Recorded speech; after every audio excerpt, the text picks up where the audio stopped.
Ed Setzer, the Dean of the Talbot School of Theology at Biola University.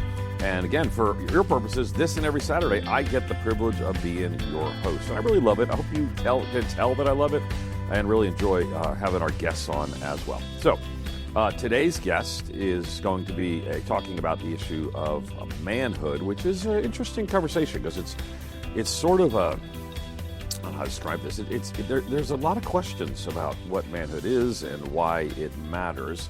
And I just yesterday did a little pop-up event in Boise, Idaho, and we're launching a campus there and or a seminary site there. When I was there, we talked about this, and because there's a crisis in manhood in our country today. I might even say our world, not all the world, but a lot of the Western world. There's something of a crisis of manhood, and I think there's more to come. I mean, there's more challenges and struggles to come in and around this issue.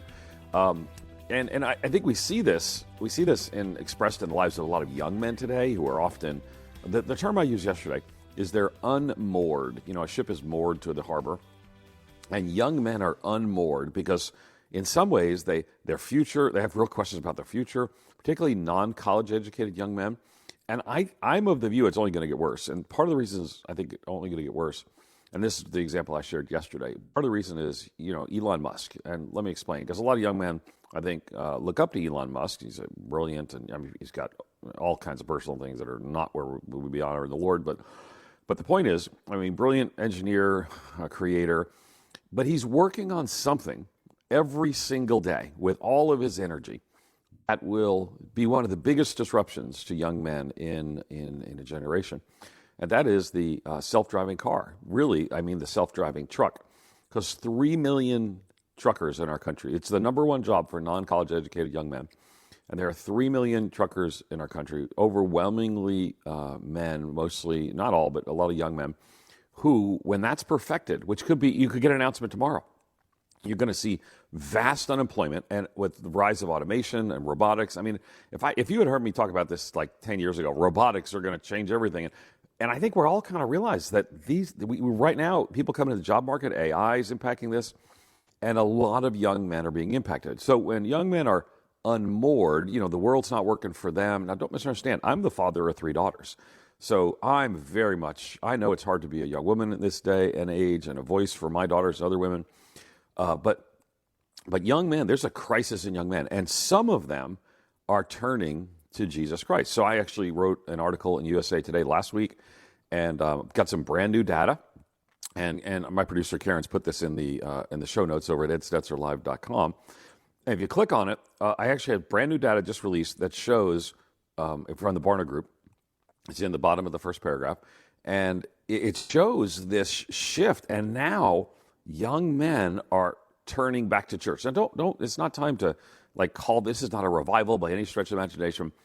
And matter of fact, one of the reasons is young women are coming fewer times, or less women are coming to church, young women in particular. But the point is this: we're actually seeing young men respond to this as well. As a matter of fact, this weekend at our church was up in about 20% in attendance, a lot of young men there. Okay, so all that's true, but I need you to know that when we talk about young men come back to church, that's just a fraction of them. Far more of them are being influenced by what's called the manosphere. People like Andrew Tate, who's just I will tell you, there's probably not a 20-year-old in America who doesn't know who that is, which tells you how pervasive his influence is, and it's not good. Or the influence of Joe Rogan in the manosphere. I don't put Andrew Tate and Joe Rogan in the same category at all.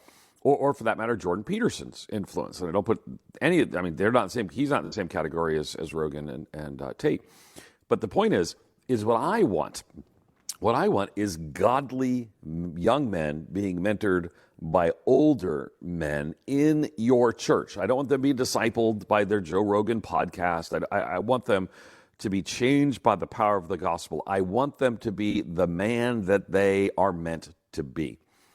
And that's like a long introduction. But the reason I want to say all that is our guest today is John Simons. He's the author of The Man You're Meant to Be, and he's the men's pastor of Rolling Hills Community Church, which fun fact, years ago, I tried to see, hey, do you need a teaching pastor at Rolling Hills Community Church?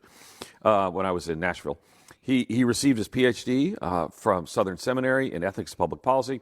He's got a BA from Cal Baptist. My daughter's at Cal Baptist right now. She's just finishing up, as well as an MA. Wait for it, drum roll. An MA in philosophy and an MDiv from the Talbot School of Theology at Biola University. But fun fact, John, the reason that we asked you on the program was because Karen Hendren, our amazing producer, liked your book. And so I didn't ask you on because you're a two-time graduate of Talbot, but I'm excited that you are. And thanks for joining us on the program.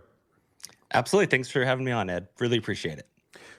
All right, so you, of course, I'm down here in Southern California. I'm teaching pastor at Mariners Church. You used to be at Saddleback, so we must have run into each other at some point. I used to preach there a few times a year. Have we met before?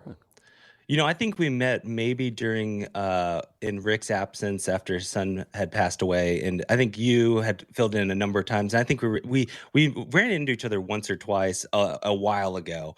But you know how it gets to be at a large church like that. A lot of people trying to say hi. And now you went from California to Nashville. That's really kind of stereotypical. I just want to point out to you. So we are living into the stereotype, but I will say it was, as someone who grew up in Southern California, it was definitely harder to leave than I ever imagined. But God has been so faithful through that journey of Him asking us to move across the country, and my family's still back in Southern California, so we still frequently desire to get out there, and so I'm sure we will meet up one of these days. Well, let's bring you home, man. Let's bring you home. The Lord's doing great stuff out in California, and we'd love to have you back. The Lord's not doing as much in Nashville. I mean, He just got so many of His people there, so He's working special in California. But anyway, all right, that's another story for another day. Let's talk a little bit about your book, and really let's start kind of with the theme. By the way, the book, just so everyone is aware, is The Man You're Meant to Be. And if you go to edstetzerlive.com, you can link to all of John's information there, his ministry, his book, everything else. All right, so. When you think about church, the big news in religion research the last decade is that now young men are attending church at a higher level than young women, which is just a shocking shift. But in there, your book kind of builds with this theme that church is a kind of a refuge for men today, and do men need a refuge? How is church a refuge? Kind of unpack that for us. Yeah, absolutely, Ed. So the subtitle of the book is a call of self-examination for every believer, hypocrite, and outsider. And one of the goals that I'm trying to speak to all three audiences in this book, in a sense that we have to believe that Psalm 46 is true, that God is our refuge, and I believe so should His house. And when we hear in the Gospels, like Matthew 9, that Jesus is coming for those who are unhealthy, those who are sick. And the local church ought to be a place for men who are struggling. And that's each of us. Even after we come to faith in Jesus and union with Him, and His Spirit is consistently drawing us closer to who He is, there are still struggles that will abound in our heart. And so how is the church then, and you've already hit on some wonderful topics that we can come back to, but given our culture today, how do we have the church be seen as a valid option for men to walk into, young men, which we're seeing? And I love that you did point out that it's not like there is young men in droves coming through your church doors every Sunday morning, but it's much more than it used to be. And in all that, as men, how can the church become a refuge, a place where we're working out our messes, our struggles, our confusion, our worldview? And then as pastors, asking and helping men as we meet them in their messes and their existential angst of the modern world, how can we point them to our good shepherd and our good father? And that's why a lot of the book is through that lens. And I think it's helpful lens too. And I want to encourage people to get it. Again, it's the man you're meant to be, a call of self-examination for every believer, hypocrite, and outsider. You've been working with men for a pretty decent amount of time. Men's ministry pastor out here in Southern California, and then back now in the Nashville area. But what do you see some of the? I mean, kind of explain this if you could. What's the state of manhood today? Like are men kind of getting their sea legs back, or is it still? They're unsure how to be men. I mean, give me a big picture of what's going on. Yeah, absolutely, Ed. So I think there's a landscape out there that's worth charting. And in the beginning of the book, I kind of get into that. And there is I think many men are those who are walking back through the doors of the church. There's some felt need that's pulling them through, whether Yeah, that's due to the toll of loneliness. I mean, I don't think we are past the epidemic of loneliness coming right. I out agree. of the pandemic. I think that's still ringing true for men, and even that, I would say the consequences from that season, the weight of habits we wish we didn't take on during the pandemic, which maybe is now the weight of an addiction, whether it's hidden or not, whether the coping mechanisms that we found to be too comfortable, whether for some men that'll be their coming walking in saying, I know I'm just drinking too much, or I've leaned into pornography, and even my secular podcasters are saying this is unhealthy. And it turns out that I think really what men are looking for is that place to work out the mess in their life. But what they're finding is that there's the community that if you're willing to walk in the messes of life with them, that there's a community of support that I think maybe they see on somewhere like Joe Rogan when he has his buddies on and they're laughing, they're carrying on, and they're going from a humorous conversation to then something serious out of nowhere that's like, wait, let's stop and dive into that. I think in many ways, men are looking for that to meet in friendship, but then to also at the same time, there's a level of how do I actually navigate through life well? And I think that's what men are keeping on coming back to. And you've hit the so many of the cultural aspects of this, Ed. But men are absolutely, I think they're looking out at culture and saying, I need help. It's what are those sources of help? And so in the book, I call them the outsiders, that most men's formation at this point is they're finding it in these podcasts, the Joe Rogans of the world, the Jordan B. Petersons. And I would absolutely characterize someone like Albert Tate in a different category than the prior.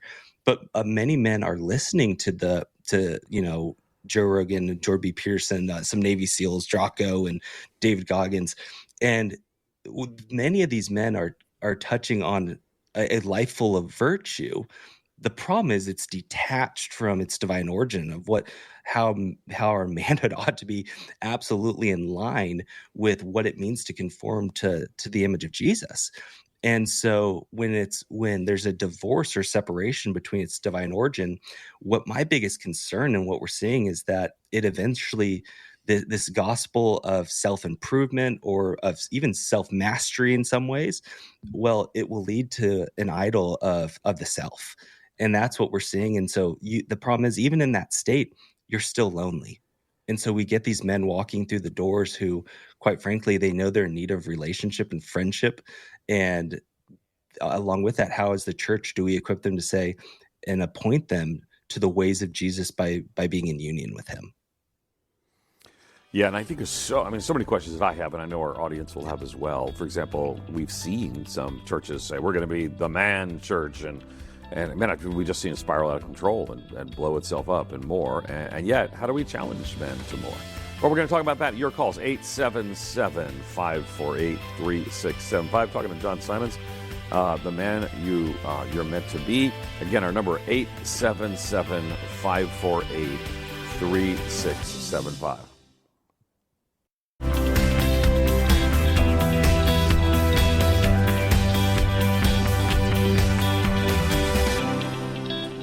Okay, we're back. Ed Stetzer Live. I'm Ed Stetzer. John Simons is my guest. We're talking about his book, The Man You're Meant to Be. And John, I probably ended the last segment on a bit of a down note, but I've seen two major churches blow themselves up. One of them doesn't even exist anymore because of a hyper focus on like hyper masculinity. You got to man up. You got to be a man, et cetera, et cetera. And being a man's described as, I don't know, maybe you're watching sports and riding on ATVs and cutting down trees. I don't know quite what it is. It's funny because I'm quite comfortable. I'm quite comfortable in my manhood and my masculinity as a professor and as a dean. I'm going to the Dodgers tonight. I'm going to the Dodgers to watch the Giants tonight because one of my faculty is the chaplain for the Dodgers, Brandon Cash. He's a great guy. One of the ways that our faculty do great work in the community, and he wanted me to come to a game. So I'm coming to a game, but I don't know anything about sports ball. So like like if I looked at these two churches that I watched blow up, would I like not be in that categorization? Like how am I supposed to decide the man I'm meant to be, and how does your book help me to get there?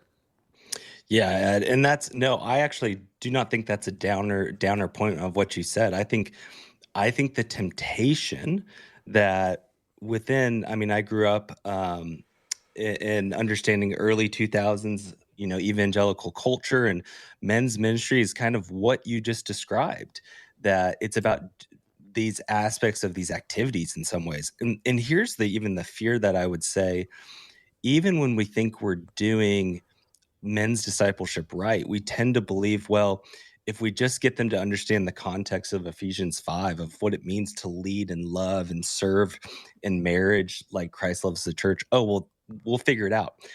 I think what I'm trying to hit in this book is actually we can say all the right things. We can say you should act like men. Most men don't know how to do that, even in the church, because there's a deeper level of Christ-like formation, of spiritual formation that precedes those actions that we must actually wrestle with ourselves. And so, in many ways, this book is a step back even before those things, because I mean, I go to Matthew 7, 24, in the wise and foolish builders. If God calls us, we're not just called to be men, but wise men, and that we're supposed to hear his words, to practice them, to stand on his foundation. And when I love wisdom literature, and we see it all throughout, obviously, scripture, but when we see in Romans and Paul talking about, if our primary vocation is to be conformed to the image, then we have to, as men, even before we get to our actions, let's talk about our formation in our deepest longings, in our feelings, our aims, in our idea of the good life as a man. How are those aligning with Jesus? How are those aligning with the image of our call to be in the image of Jesus? And so I'm affirming absolutely all of the traditional men's verses of what are our roles within culture, within the church. But I'm trying to go back to James 3 and say, but there's a wisdom from below and a wisdom from above of what's calling on our heart. And unless we get that piece right every single day, well, we can have form a men's ministry that hey, guys are in community, that maybe they're doing all the right things, but there's so much that precedes those moments that I think runs contrary to a lot of what you've maybe seen in men's ministries before. And so that's why I think in this work, what we're really trying to do is, have we taken on some larger identity pieces as men of who am I yearning to become in this world? Who do I want to be fully known by? Who am I inviting in? Who would I lay down my life for? And most importantly, how do I actually believe God sees me? Do I actually believe that he's a good father, that he is the good shepherd that's again meeting me in the places of my heart that, one, I've hopefully offered him, but even the parts of me that I'm inviting the spirit to expose, because I need to, beyond anything, take on the character, posture, and presence of Jesus for my family, for my church. And so that's the heart of this book, is those pieces. And so, yeah, what you probably won't get in this book is this idea of, hey, just man up. I don't think in culture Yeah. right now, especially younger men, as a 35-year-old, I I didn't get there alone. I needed help with that and to be walked with through that. Fascinating, and really important, because again, there's a crisis of young men, and I got to tell you, some of the very people who blew up their church with their hypermasculinity last time are now trying to become influencers of young men again, and I think we need Yes. to Yep. really see the fruit that's here, and where that ended up. Listen, let me invite our callers again. So maybe you've got a question. Maybe you're trying to figure out yourself, like, how would I be the kind of man that God would want me to be? The title of the book is "The Man You're Meant to Be," so it obviously fits into that. Or maybe you're raising a young son and you're trying to figure out this. I was raised by a single mom. Maybe you're like, as a single mom, how do I help my young man develop into the kind of man that God would want him to be? Whatever it may be. Maybe you got a comment about how you've seen it go well, and you've seen one generation mentor the other generation, or you've seen What does godly manhood look like, right? Lots of angles we can take. 877 548 3675. Again, that's 877. They tell me I got to say it slower.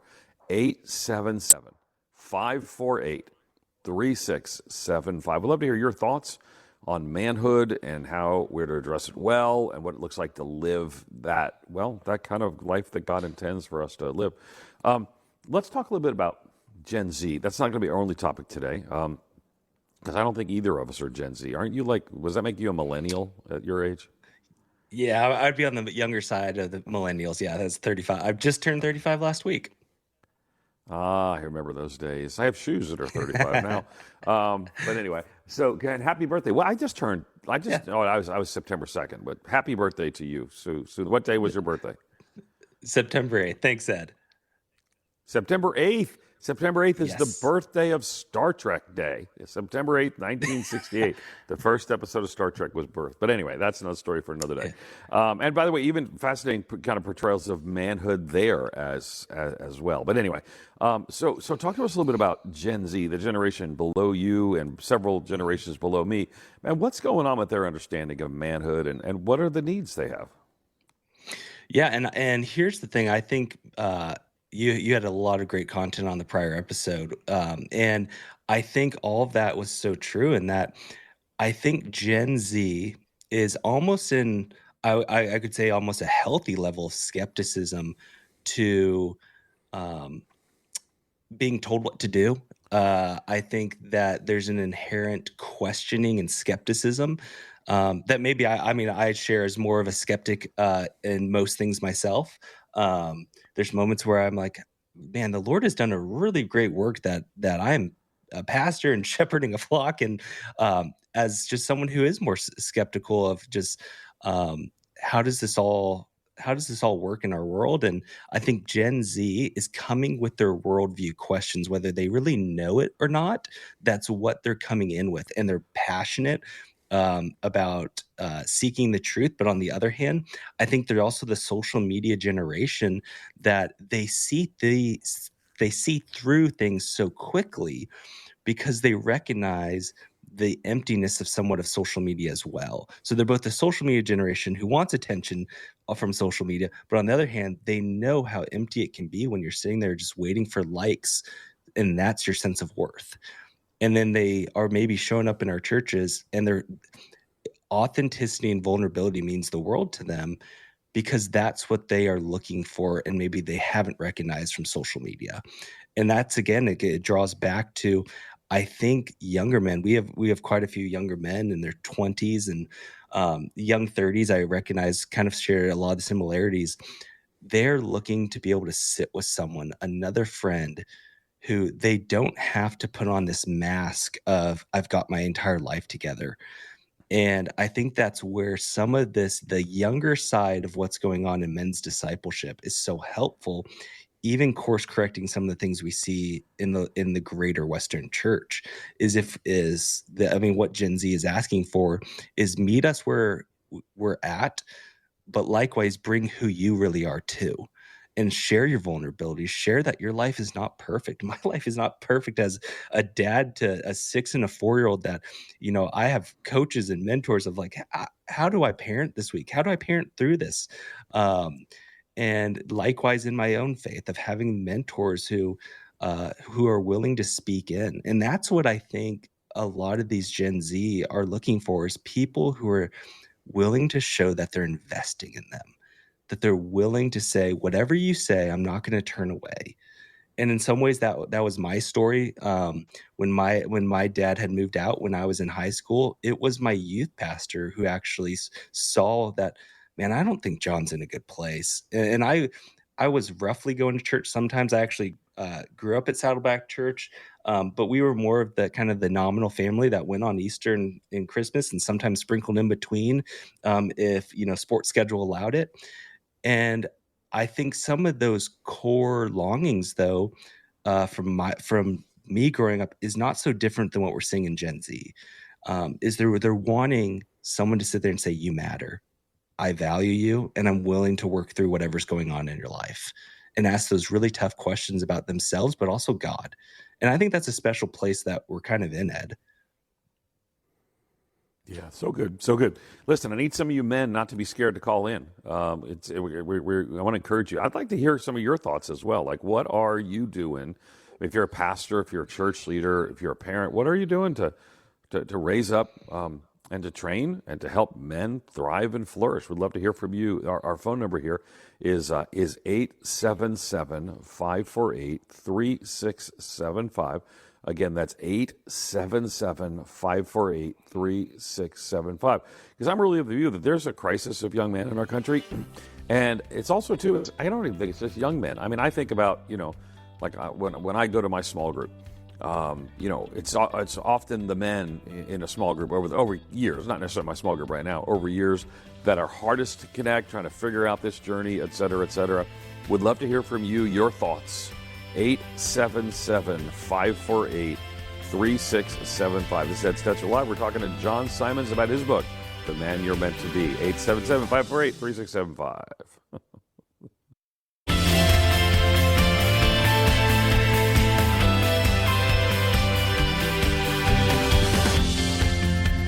Okay, we're back. Ed Stetzer Live. I am your host. And so let's continue our conversation. We're going to take some calls. I think these are important questions that we're jumping into, and I really like it. Let's go first to Kevin in Minnesota. Kevin, you're live on the air. Yeah, what I wanted to say was, what I'm doing first off to help people is, I had got into trouble. I started out as a teenager. Both of my parents were addicted to drugs and things, so I didn't have a really good upbringing, and I went left, but I knew Jesus because we prayed for him every night for dinner before my family got split up.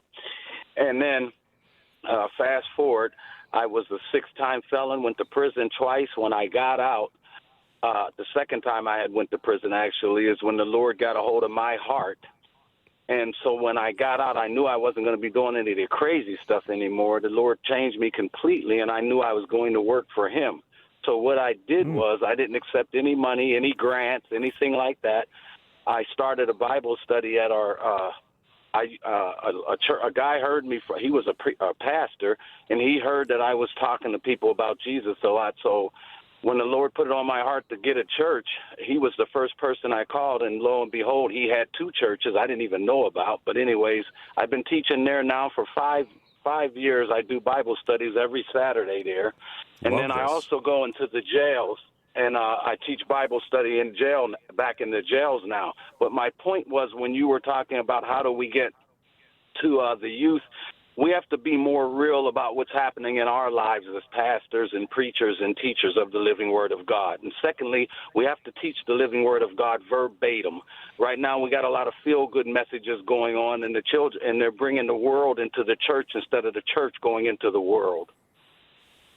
All right, Pastor, you got to preaching on that one, and I liked it. If you will hold on for just a second, we're going to give you a copy of The Man You're Meant to Be. And let me just say, what a great story of how God worked and redemption. And John, I think this is, when we challenge men, not in the kind of silly ways we saw, like you said, in the early 2000s, but we challenge men. We call them to something different. And here in this, we just heard his story, like Kevin's story, where he was in prison, and now he's leading men and making a gospel difference.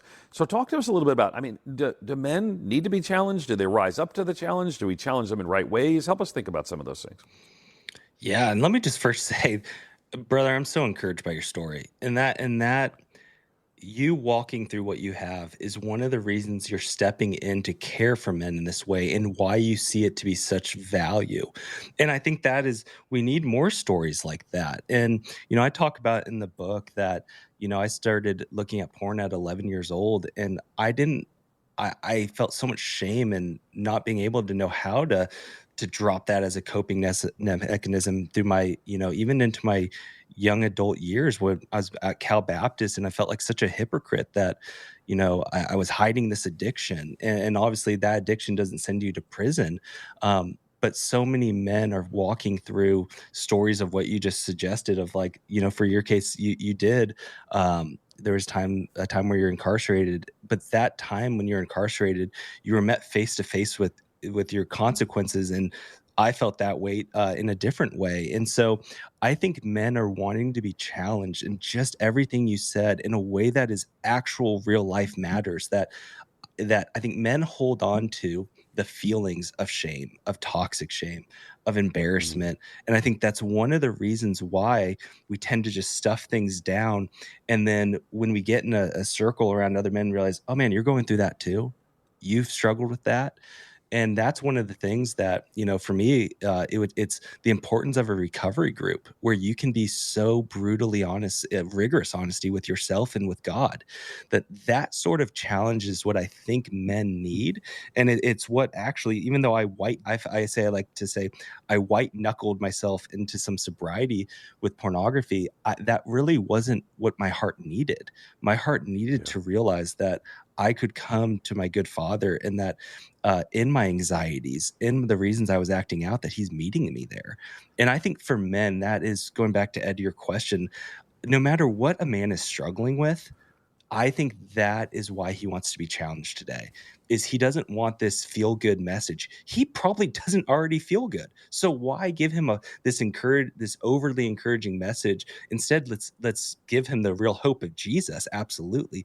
But let's recognize he's probably in the trenches. Many families feel like they're in the trenches of life right now, that they're just grinding through. And, whether it's because there's financial pressures or anything going on, there's a lot of life that's happening. So let's meet them where they're at. And so again, brother, that's such an incredible story. And I'm praying for your ministry to continue on the way it is, because that's exactly what we need to keep doing, leaning in.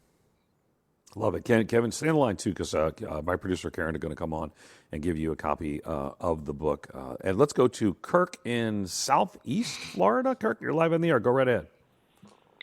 Ed, first of all, I owe you an apology. When I first started listening to you, I was judgmental about you because you sounded very professorial when you spoke. And I thought, well, this guy, and he has to always start out telling me about he's this, and this with Viola and so forth.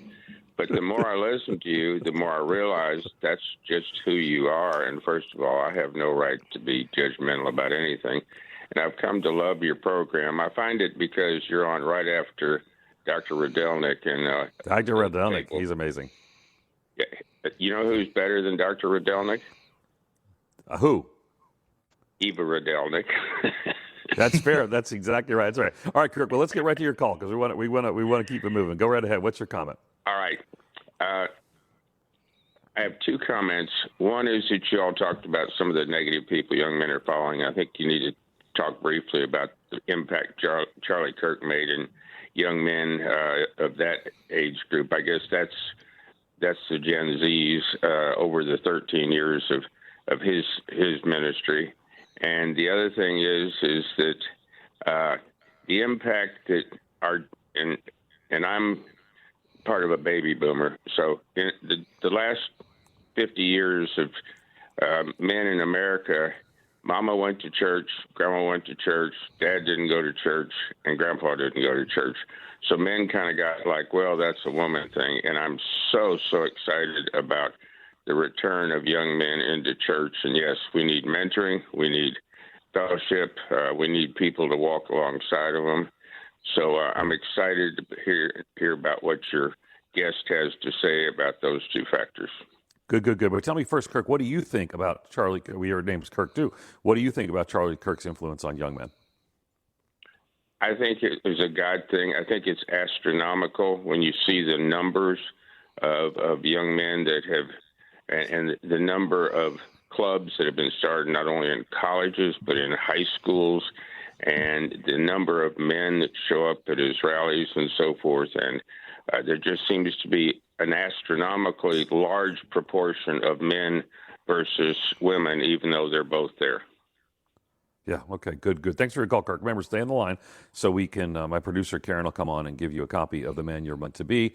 And as you tune into the show in the future, just tune in about 15 seconds, maybe 20 seconds after it begins, and you won't hear me introduce myself, but they make me introduce myself and say what I do. But anyway, that's another story for another day. I do think, for me, one of the things we found this Sunday at church, I guess, people listen to podcasts, but this So the Sunday after we saw the assassination of Charlie Kirk, we saw a lot of young men showing up that had been influenced by Charlie Kirk, and what they spoke of, he what they said was that he challenged us to live differently and to put aside the video games and to get work and get married and have kids. And so I've seen some of that and we've seen some of that in church as well. So, I mean, let's talk some in general. Again, John, young men are looking for role models. So how do we think about, and I think this is why, when Kirk called a minute ago, he kind of put it in the same category of he said, mentioned Rogan and what about Kirk? But I think they kind of speak to the same yearning is young men need role models, and we live in a world where there's not a lot of them. Talk to us about that. Yeah, and Kirk, thank you for your question and even just naming what should be named. I think it's really helpful in many ways. And Ed, when we were looking at this or talking about this, there's a few things at play when you look at Charlie Kirk, I believe. And I will say young men, the Gen Zers, but then there's also, I would say, the 45 and below type men who I think Charlie Kirk was passionate about a biblical worldview. And again, it's going back to those worldview questions that I think Charlie would take them on in a setting that was uncomfortable. And not only that, but Charlie would he wasn't just, answering it and throwing them away like, oh, this worldview, this person who's asking this question is terrible. No, there was a level of civility that he modeled that I think a lot of people are attracted to. And I think for young men, they saw that he would be willing to have the type of faith to walk into the campuses he did, be asked the questions from people who were so vehemently against his faith, and yet stand there and say, here's where I'm at. And I think that is the contagious level of what younger generations are looking at just in general, is there's such passion for why do we believe what we believe. And I think Charlie went on campuses and modeled that in a way that many men were looking at him. And, just you touched on this last week, Ed. I mean, even on the day that he was murdered, assassinated, we had our men's groups.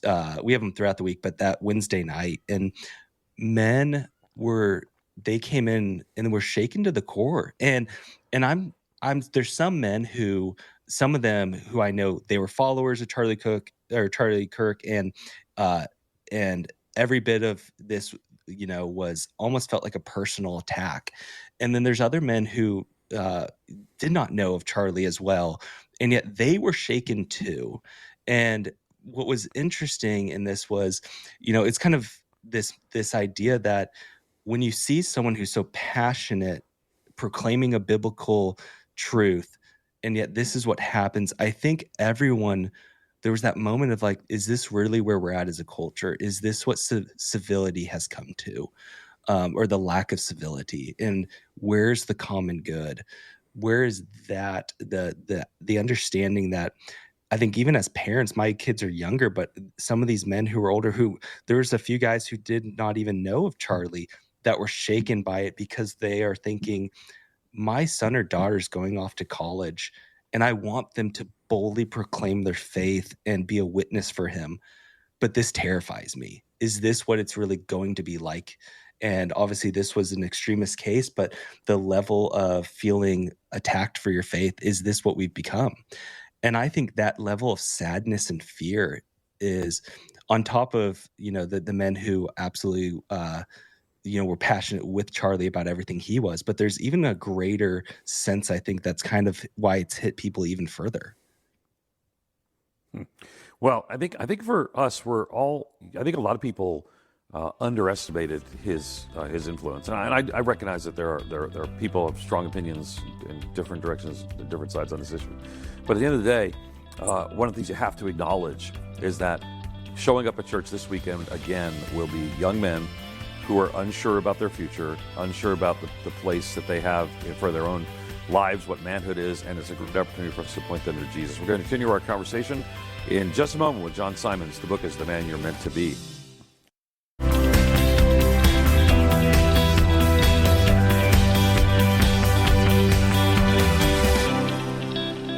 Okay, we're back. Ed Stetzer live.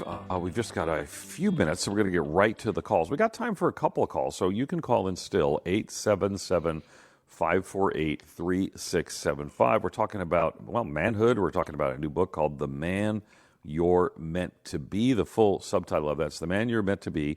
And then it's a call of self-examination for every believer, hypocrite, and outsider. And then he kind of explains what he means by that in the book as well. Our guest is John Simons. And let's go to the phones. And let's go first to Elizabeth. Elizabeth, you're live on the air. Jump right in. Hi there. Elizabeth, are you there? Okay, please go right ahead, Elizabeth. Thank you for taking my call. Can you hear me? Yes, ma'am. Please go right ahead now. Okay. We love our church. We love our pastors and the elder body. It is a good church. It is scripturally sound. My husband started a men's ministry where he cooks for the men of the church once a month on a Saturday morning. My complaint is that the pastors and the elders, I don't feel, support him. I would think that they could come one time taking turns. I hate to criticize them, but I don't feel that my husband is being supported. And I'd like to talk to the pastors about that, although I know that they are very busy. Yeah, okay. So, of course, Elizabeth, as you know, it could be a challenge because, church size, as your church gets larger, there might be an associate pastor or something that you need to talk to, but he doesn't feel supported. He starts the men's ministry, doesn't feel supported. What advice would you give, John, for a church that, in this case, Elizabeth's concerned that the church isn't supporting the men's ministry? What's a healthy, what would that look like that's healthy that might help Elizabeth think about this situation? By the way, Elizabeth, stay on the line. We're going to give you a copy of The Man You're Meant to Be. Yeah, Elizabeth, and know your husband. One, he's doing a great thing by pouring into these men in this way. I think one of the things to think through is, how do you approach the pastor to just say, one, we want to invite you, just to remind you, but secondly, to let him know of the good work that's being done there. And here's what I find when I coach other pastors and those who are starting men's ministries is sometimes it's better to go to a groups model right away than just, so many churches have small groups. So how do you fit into their system and to do a men's group? But then secondly, it's when you cast the vision of men's ministry, this is the thing. So some churches may find that, well, if we build a huge men's ministry, will it become like a church within a church? And that's every pastor's fear for things, and to communicate, we want to work within the discipleship model that we have as a church, but then even to remind them of the reason why I think now more than ever we should be pouring into our men is that because it will come full circle. A church that is doing men's discipleship well is eventually going to feel that effects throughout all the church. And I mean that in terms of you will have healthier homes, you'll have a healthier church where men want to serve. Like at our church, it was interesting this year for even high school ministries going to their beach week. They had more men than ever say, I'll be a camp or a cabin leader. And that is the type of full effect I think pastors would like to hear of. What's this going to mean if I really invest all of this into men's ministry? So that's hopefully that's helpful. Yeah, talk to me a little bit about in the book, where in Scripture, in the Scriptures, do you anchor a discussion about manhood? Where does that draw from? Because I get concerned, to be honest. Yeah. That, again, I watched it blow up 2 churches. It was more kind of focused on the culture than the Scripture. So unpack that for us. Yeah, and so that's where, I mean, you will find many men's ministries, even ours we'll run to Proverbs and do something like iron sharpens iron and act like men when Paul says that. I'm rooting this far deeper in a level of general formation that, again, it's Romans 8:28 through 29. It's that we are supposed to be patterned after the likeness of Jesus. It's Galatians 5 that a good man we ought to see the fruit of the Spirit in him. Is he a loving man? Is he joyful, peaceful, patient, kind? Is he filled with goodness? Is his presence filled with gentleness and faithfulness? I actually, when I think we get too bogged down in certain verses that I think, Ed, you and I probably know them of, at every men's conference, they're going to say this verse. I want to pull that back and affirm, yes, I affirm all the roles that we have biblically cemented for men. But I think there's that prior formation that needs to occur. It's going back to James 3, the way from below, or wisdom from below, wisdom from above, and saying, where is God taking root in our heart, that his wisdom, our intimacy with him, is what is actually producing this fruit in our lives. And so that's, in some ways, I would say, Ed, where we find biblical manhood is right in line with what we would say just good discipleship is. I think if some of the churches I've seen blow up had that attitude, what a difference it would make. And 30 seconds, just speak to us a word of exhortation about how to raise up godly men in our lives, in our homes, in our churches. Yeah, absolutely. So, Ed, I would just encourage each man to walk with deep conviction and faith to represent Jesus boldly. And all of us need for the Lord to do a good work in us. And that's what this work is about, no matter the stage of life you're in. The book is The Man You Were Meant to Be. Our guest, John Simons. By the way, this book's just been out about a week, so you can order it right now wherever you order your books. Hey, let me thank John Simons, our guest, for joining me today. Thanks also to our team. I already mentioned my producer, Karen Hendren. My associate producer is Lisa Gempe, engineer Merle St. James, and Cheyenne is on the phones. To hear today's program again, you'll find it over at edstetzerlive.com. It's always over there. And remember, Ed Stetzer Live is a production of Moody Radio, which is a ministry of Moody Bible Institute. Follow us on the socials, all at Ed Stetzer Live. We'll look forward to talking to you next Saturday, or also download us by podcast at the website.